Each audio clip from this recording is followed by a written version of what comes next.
Welcome to the podcast. Thank you. Thank you for having me.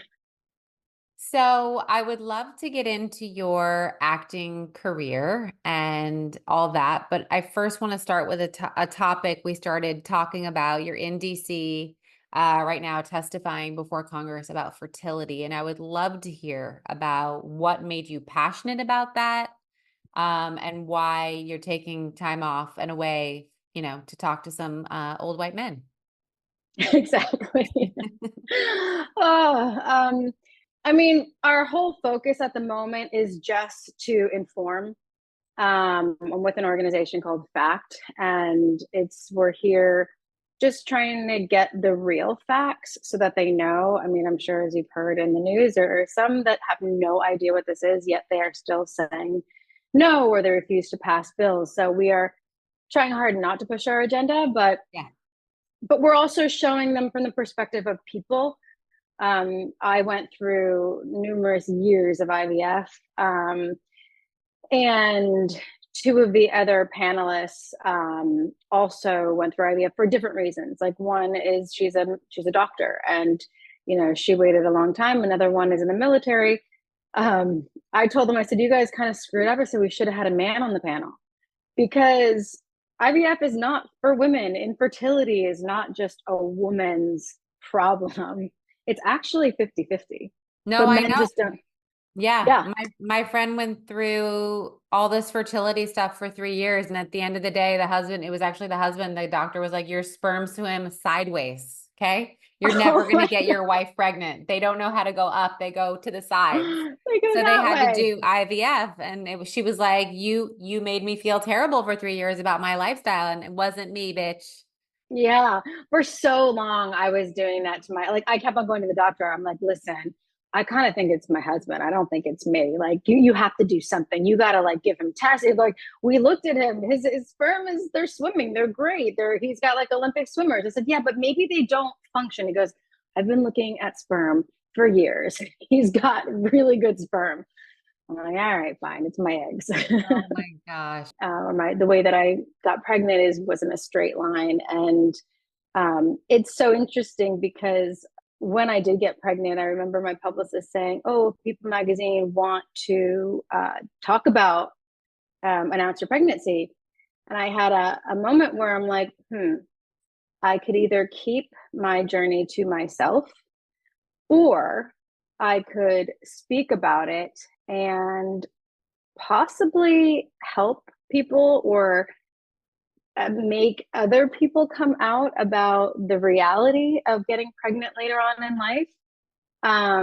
And I chose the latter, and I didn't have to, because there is a difference between privacy and secrecy. And for me, nobody is secret in my family. We come from a Latin family where everybody talks about everything. And I was proud of my story. I was proud of our story, our journey, my son's journey to getting here. And I wanted to talk about it and see if there were other people like me.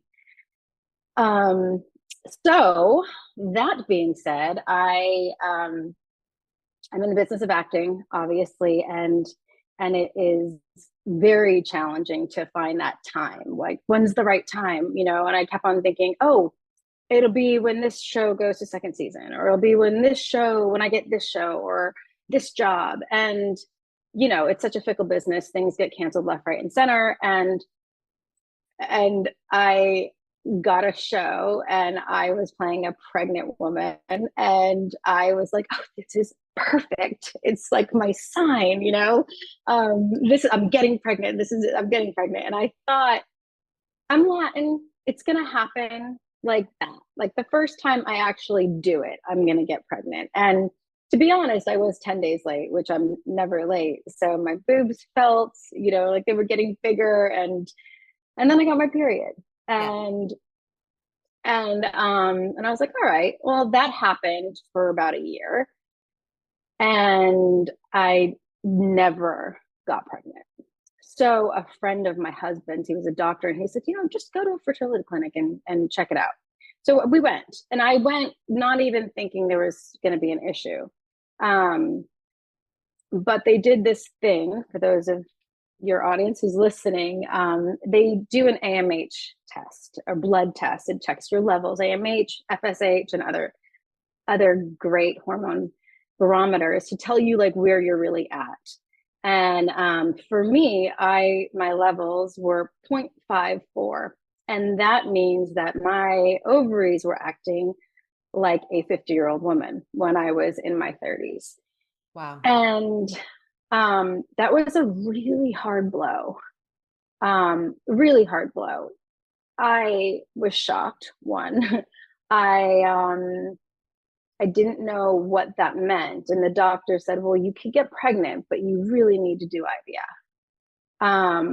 And I said, "All right, then let's do it." So that began a 4-year journey into doing numerous things. IUI failed. We did our first cycle with this one doctor, retrieved only 2 embryos that survived to the transfer day, and we did genetic testing on them, and those came out abnormal, so we didn't do it. Then I found like another doctor, and this went on because then I would be shooting in Atlanta, and I would have to do, I had a doctor that he was like, okay, we're just going to keep you on the drugs. We're going to fly your husband out, and he's just going to have sex with you right at the time that he's supposed to, and you're going to get pregnant. I'm like, great. So the problem is that while I was working, you can't take a sick day as an actor. You can't call in sick. You just can't. So there were so many challenges when you're going through IVF. You have to get your uterus checked, you have to do blood work, you have to do so many things that take you away from the workplace. And I had to lie. I had to be like, I was driving to work and I think I burst a cyst, and so I'm at the ER real quick. I'm going to be right there. Like lying to my male producers. And this is all before the Time's Up and the Me Too. So I feel like times have definitely changed or are changing. But my character, this is what I was talking about before, was pregnant. And one of the male producers said, I think we're going to make your character get rid of the baby because it's just not sexy. And Oh my God. I was like, right. Right. So I definitely can't tell you that I'm going to get pregnant right now. I have to like keep this a secret. And I'll never forget, like, it was my first day on that job. And they're like banging on my trailer door, and I just peed on a stick to see if I was pregnant. And I thought I was going to be pregnant. I was like, this is it. This is it. This is it. And I get the not pregnant, and I got to walk out there in front of everybody with this secret of, and just sadness and shame. And it's just such a lonely place to be. So basically that happened for a very long time. I went through 5 transfers or 5 retrievals, 21 embryos of my own, and did not get any positive pregnancy. How did you keep going? How did you go again? You know what I mean? Like, Yeah. I'm crazy. No, I think it was really hard. It was really challenging. And my advice to people is always like, you gotta let yourself be sad. You gotta let yourself be raw. You have to let it all out. After every time I would pick up that phone, I can like still feel like that, but every time I pick up that phone, I would get that phone call, like, it didn't work, you're not pregnant. I'm sorry to say you're not pregnant. It would just be, I remember I would have like at least a week I would give myself. And I'm like calling my friends, bring over wine, get the cookies out, whatever comfort food you need, and really grieve. Like, if you want to do it by yourself, and just grieve and cry and get it out. But you got to get back on that horse, because if you're going to do it again, and I say this to people as well, but if you're going to do it again, wouldn't you want to go through that experience being completely optimistic because there is a chance. There's still a chance, right? Or do you want to go through that time being scared and fearful, and you want to walk into it with hope and optimism? And I know it's super hard every single time. Like, the more you get the no, the more you let that fear creep in. But I tried really hard not to. But it still didn't work. I was gonna say, how did you know after the 20th embryo and you get the call? What made you go, all right, something's got to give, or who told you, all right, we're switching this up? Well, I honestly was not going to stop until I, like, physically couldn't do it anymore, financially couldn't do it anymore, or mentally. And I do believe I turned into a little bit of a crackhead when it came to IVF. I was You're like, like, give no, me no, the no. drugs Yeah, again. I was like, I need the shots. I need the shots. I I remember I got this job in New York, and I had been reading about this doctor that was in New York. And again, I was like, this is a sign. I'm like, this is a sign. This is the doctor that said that he has a special way of getting people pregnant. So I went there with all of my, like, reports, all my files, and I was like, went to go see him, and he's like, oh, I can get you pregnant.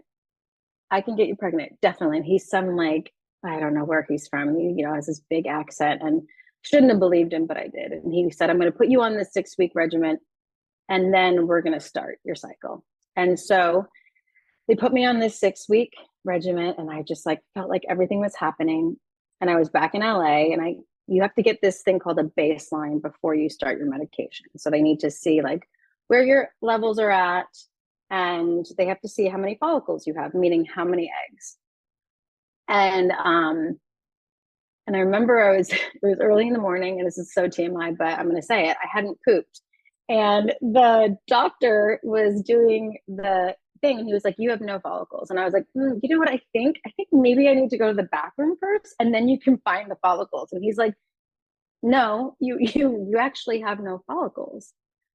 And I was like, "Well, that's impossible. I just worked with this doctor who was supposed to make me have a lot of follicles, and I have none." He's like, maybe one. Like, you're starting IVF tomorrow or tonight. He's like, don't do it. I remember I went home, and I was like, okay, I needed that. I needed a sign to really bang me over the head to stop. And for me, that was it. Because I did have a friend afterwards who was like, but you can do it. Like, every month is different. And I said, stop. Like, stop trying to convince me. I'm finally at this place where I don't think I should do this anymore. Like, my eggs are not working, and I've tried everything. Um, and when I say I tried everything, I tried everything. I mean, from special diets to guru Eastern doctors, acupuncture, reflexology, cord cutting angel whisperers, like crazy things. I got rid of every plastic in my house because I thought BPA was not, was the cause of my infertility. Like, you just go nuts when you want so badly to be a mom. And yeah, and I was just in this refusal because they kept on mentioning donor egg, like, every time I would try a new cycle. And I had such a good doctor, not the one in New York, but I had a great doctor who was, like, very attuned to my insecurity with that. And anytime my husband was there, I was like, not, don't say that in front of my husband. Because you do feel shame. You feel broken as a woman. You feel like, this is the one thing that we're supposed to do, and my body can't do this. Like, this is not supposed to be my story. How is this happening to me? Yeah. Yeah. You know, So what do you attribute to the fact that at that point you were like, all right, I'm open to donor eggs?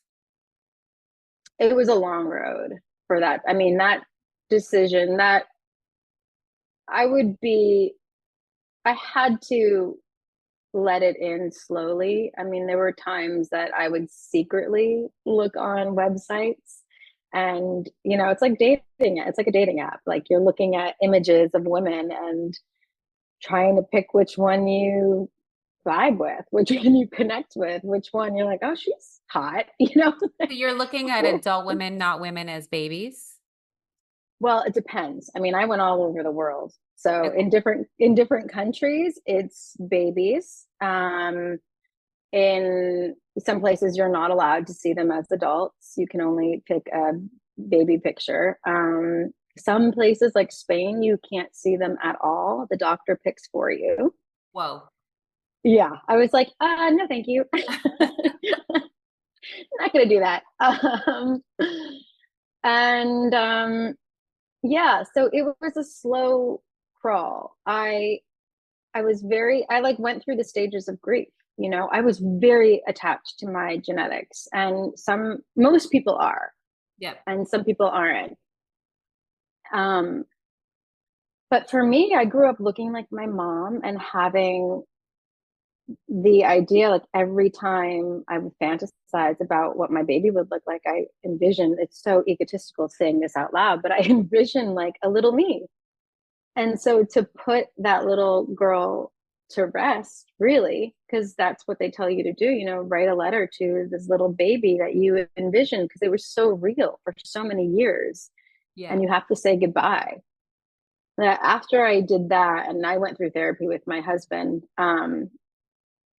but he also was very supportive when he said, you know, because I was angry, I was so angry, I was angry at him for just being him, you know, for nothing, but because he's able to and I'm not.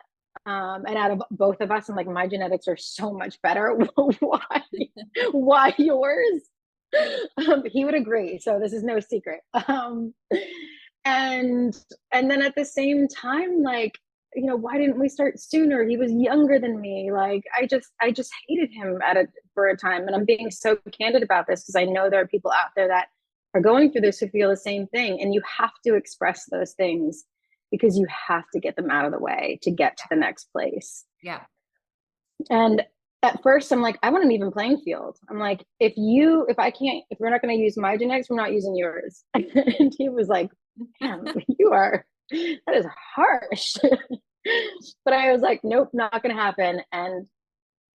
And so I started looking at like foster kids and adoption, and silver lining, I started a nonprofit for foster children in Los Angeles, and it was the biggest blessing and so beautiful and took my mind off of it. Uh, but then this is like, now moving forward, I got pregnant while doing that. So, but after I did that, I said to him, I said, okay, I'll consider egg, a donor egg, and then the second child has to come from adoption, and that's what we agreed upon. And so then it became fun in a way because we would go out to dinner and I would see like a Spanish waitress and I'm like, oh, she's cute.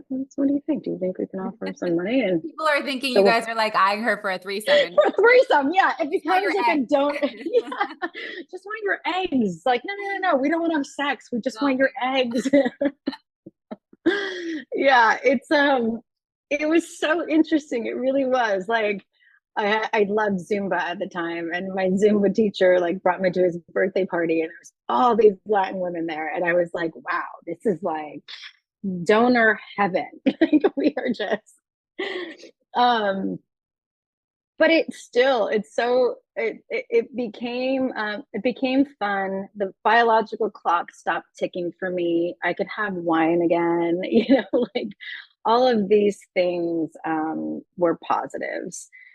And you know, they sell you on the fact that donor conception is the answer, and the young girls they have more viable eggs, obviously, and they're healthy. And um but I wish it would have.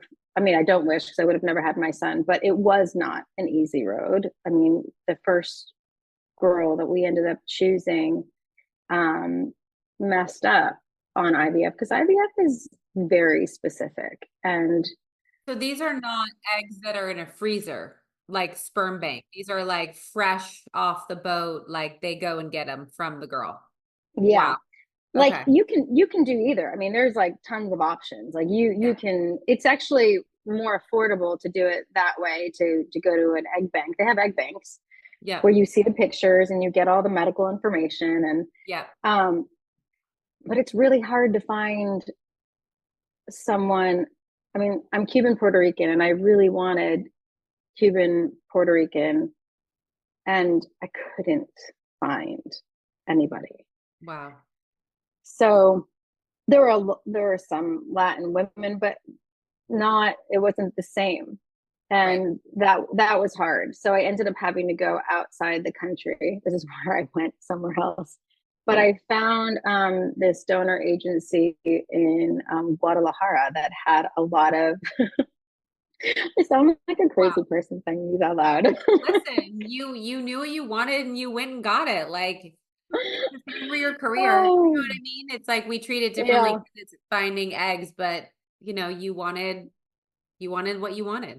I wanted what I wanted. And it was, yeah, it was a big hub of students going there for school from other countries. And this agency had a lot of women who were there in school, and I got to see videos of them and have pictures of their parents, and it was just a lot more accessibility to who these people were. And I felt more comfortable with that. um, but the first one didn't work. um, I was actually playing a pregnant woman again. Oh my gosh. um, but this time I had to give, my character had to give birth. My husband had to fly to Guadalajara by himself, and he doesn't speak Spanish. And he had to go give his, fresh sperm sample. And here I am in my trailer, with the person attaching my belly on, and the doctor calls, and I see this like weird look on his face, and I'm like, "What's happening? Tell me, how many eggs do we get?" And he's like, "Oh, not good news, Camille." And I said, what happened?" And he's like, "She messed up on trigger shot." I'm like, "Trigger shot? What? How do you mess up on the trigger shot? It's like the final shot that makes Yeah. you ovulate at a certain time. And it's like if they say 4:23 You're a.m., you gonna have to do it take it then. at 4:23. Yeah. And she just didn't. And all of her eggs were gone. And here I am on set, like, And your husband's in Guadalajara with his fresh sample. Oh my God. with his sperm sample. He's there and he's crying in the background. I was like, this has got to be a joke. Like, what is happening right now? God. Yeah, and I'm here on set, and I remember being so numb. And then you hear like, "Oh, baby on set, quiet baby on set," and they bring me a 14-day-old baby, baby boy, and they put him in my arms, and I was like, I mean, I just poured tears. Like I cried like I never cried before, and I think everyone's like, "Does she know that we're not shooting yet?" Like nobody called action. What is she doing? Oh my God. And one of the girls was on the show with me where I was trying to get pregnant, and so she knew my whole story, and she just came up. She goes, "Can everybody leave the room and just give her a second? Somebody take the baby and give her a second." And I just cried like 4 years of tears. Like, how is this happening to me right now? But Oh, so how yeah. long was it between that and then it working? Well, the funny thing is that the donor that we chose is the one that I wanted, but then one of my friends said something weird about her hairline. I was like, and it got into my head, and I was like, "Oh gosh, yeah, maybe she's gonna be bald or something." And who knows? Like, just the dumbest things when you can like really pick a person. You're like, "Oh yeah, maybe there's gonna be like a dull baldness or something." Um, so but I really wanted her. And when this girl didn't work out, I was like, I'm going to go for her because that's Yeah. the one that I really wanted. And that being said, she gave us Wow. one embryo when you're supposed to be given like so many. And that one little guy my clinic in Guadalajara, the doctor was so great. He was like, Camille, this is your golden egg. And I was like, it is my golden egg. It's my only egg. I had 21 of my own and none of them took. We have one. He goes, I Wow. promise it's going to be good. I promise it's going to be good. And I felt nothing, but I was pregnant. Wow. And he's my little monster, almost 5 years old now. Oh my God. What was that like when he said you're pregnant? And then what was it like at 3 months when you're like, all right, we're on the home stretch? It was, I think I was in shock. I remember when when the nurse actually told me that I was pregnant, I was like, but are you sure? And she said, no, yeah, I'm positive. You are very early, but you're pregnant. I said, okay, but what does that mean? She goes, you're pregnant. I mean, to have all those years of hearing no, and I called my husband and I have that recorded, and he was like, he nearly got into a car accident because Oh he was like banging the steering wheel and freaking out. He's like, no, swearing on the top of his lungs and just so excited. But I was cautious. I was very yeah. cautious because I didn't want anything to happen. Yeah. But it was the happiest pregnancy. I'm I was sure. gonna say that I've ever had, but I that I the only one that I had, and I was just filled with so much gratitude and so much love, and there was a massive shift that happened to me because before, when donor conception was ever brought up to me, it was it was like using a donor egg was something that I was jealous of the donor. I was, I didn't want to put another woman's body parts in my body. Hmm. So I ended up making that shift to absolute gratitude and loving this woman for giving me like the best gift that she can possibly give. And to also have that experience of being able to carry, Yeah. you know, Yeah. experiencing that part of motherhood. What a wild journey. I'm so happy that you shared all the facets because we only hear, oh, I did IVF, right? But you don't know about what like in detail in the 4 years you went on this Yeah. journey, like how difficult. And then to shift to the film industry and how it's not an abrasive place. Like you're right, you're on set. You can't be like, "Oh, I have to go. Today's the day." Are Yeah. there things now you think are changing, or is it still a really hard place as a woman to be like, I need to go do all these things in order to have a baby? I mean, I think it is because they are now putting more women behind the camera. They are now putting, more female writers are, you see more, there's more female presence on set than ever before. Yeah. Um, so there's they have to, Yeah. they're going to be forced to, but it's no secret that there are a lot of actresses who are not pregnant or who don't have kids. And that is because it is a very hard business. When I was 4 months pregnant, I got a job. I'm not going to say what job, but the heads of the studios called and said we would politely like her to turn it down. Um, they Turn paid what me down? out the job. Oh, wow. Yeah. Were you I mean, like, I went through, I'll politely turn it down for X amount of dollars? yeah, they basically had to buy me out. Wow. But it was soul crushing. It was Yeah. I was floored that they could do that to me, that Right. they could take a woman who was 4 months pregnant and said, do you know what? It's because the showrunner just wants creative freedom to write what he wants to write.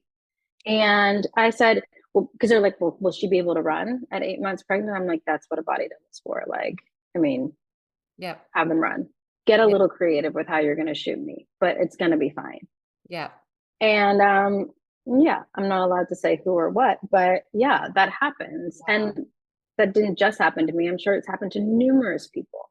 Yep. And then, and then because you have the choice. You can sue if you want to, And then you'll never but work again. then you're never going to work again, Right. ever. Right. So do you want to be that person? No, but Right. that sucks that you have to be put in that position, you know?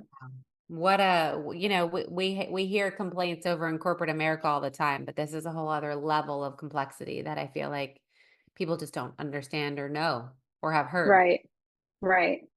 Oh I my mean, God. it's hard for women in corporate America too, and I think now that IVF is being talked about on a federal level, and not in a great way, unfortunately. But I think things are changing. Companies are starting to represent IVF. I mean, as an actor, our insurance did not cover IVF. And most women in my field wait until a little bit later in life Yeah. because you're in front of the camera, Yeah. and it's a challenging business to be pregnant, Yeah. or to be a mom. Wow. Yeah. Well, you're a brave woman and a strong woman. I give you so much credit for going through that for as long as you did, and your persistence clearly made the golden egg baby. What's his My name? golden egg, Morrison. Oh my God, so cute. So before we wrap, because I know I want to let you get back to testifying before Congress and making sure that all women can get IVF, tell me about what is coming up for you and what you're excited about. Oh, I have such an exciting project coming up. Literally, I've been holding on to this for way too long. So I'm excited for it to come out. It's J.J. Abrams' new project for HBO Max. It's called Duster. It's based in the 1970s. I play this badass single mom who's a truck driver, and she's fighting for women's rights in the trucking industry in the 70s. So, she makes her industry go on strike. We went on strike. It's like life imitating art for a minute there. Oh my God. But And it's J.J. a, Abrams is incredible. I feel like everything he touches turns to gold. So I mean, lips to God's ears. Let's I hope that feel you. happens. Thank you. I have a lot of friends who are actors and they're like, man, it is dry. So I understand why you're crossing Oh, your fingers, because with everything that's yeah, happened in the industry, it's been, I'm it's sure, hard. yeah, Yeah, very. yeah. Um, so two last questions for you. A piece of advice you'd love to pass on. It could be in any realm, the IVF realm, women, film, acting, business, that you either learned the hard way or that you'd love to pass on. Ooh. Well, let's see. If it's okay, I'm gonna make it be about fertility since this is our Yeah. topic. Yeah. I think it's very empowering for women who have their careers to do what you need to do in your careers, but there's also something to be said for if you have that opportunity, freeze your eggs. And I know it's a big topic right now, but it's so important. It gives you power for yourself, for your future. So I say the earlier that you can do it, the better, because you just never know. You Yeah. never know. Yeah. I love that. My friend just became a mother at age 50 with her Yeah. egg. She froze at 38 and she was like waiting for the man, didn't meet him, Stop. had a baby via surrogate with her egg and a donor sperm. And she's like, thank God I froze my eggs. Right. See? And It's she froze them insurance. 12 years ago when things were a little bit more caveman style. So I love that Yeah. you say that. Wow. And they survived. That is amazing. Yeah. Yeah, It's amazing. it's insurance for yourself. It's power to just continue doing what you need to do, because we all know the men are slim pickings when I'm talking to my friends out there. You Oh, know? listen. Yes, I do know. I know a lot of single women and not enough good men. So I feel you. No, I know. I Um, know. And then my last question is, what would we be surprised to know about you? You've shared a lot today, but maybe there's one other thing left. Just know about I am super OCD with like my furniture, my house, my floor, my poor husband and my son. I think I'm turning my son into a little OCD person. But like my husband walked into the house the other day and my son goes, "Daddy, take your shoes off." Oh my God. I love it. I love Yes. it. Oh my gosh. Well, I'm the opposite. I want a nice house, but then it's like when my housekeeper comes, it is destroyed by the time she gets here. And I'm just like, I'm tapping Really? out. You can put it back together because me and the children cannot do it. Okay? It's impossible. I love that. Where I will clean before my housekeeper comes. Like, Yeah, my husband used to do that. I was like, what are we paying her to do? right. Yeah. Yeah. Yeah. I'm Oh that my God. person. I'm like, put your stuff away, do this. And he's like, she's coming. I'm like, I know. Put everything away. Oh my God, I love it. Well, thank you for being so vulnerable, sharing so much. You mentioned in the beginning you were with an organization. Do you want to shout them out, or where can people find you, follow you, your nonprofit, all the things? Yeah, you can find me on. I don't have a lot of social media. Instagram is where is my main focus. So you can find me on Instagram at Camille Guaty, and find the one with the blue tick because there's a lot of fake ones out there. And yeah, if anybody has any questions, I really do love talking to people and helping them through this process if they're involved in that. And the organization that I'm working with is called FACT. And we're just out here in DC right now, just giving the facts, I love it. trying to get IVF to stay. Whoever thought that would happen? No one. Nope. I don't think in 2024 we thought a lot of things would still be happening that are. Yep. So Yep. So here we are. here we are. Well, thank you for sharing and being on today, and I hope the rest of your trip goes well.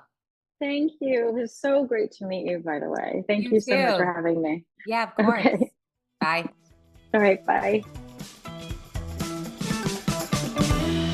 I just wanted to thank you guys for listening to today's episode. I also want to ask you to rate and review the show wherever you listen to podcasts. I know it's a pain in the butt, but it actually helps with search and algorithms. So if you love this podcast, it is an easy way to get it more visible and out there. I also want you to follow me on Instagram at Rebecca Minkoff, at RM Superwomen, and be sure to check out my book, Fearless, The New Rules for Unlocking Creativity, Courage, and Success. Thank you again, and you will hear from me next week.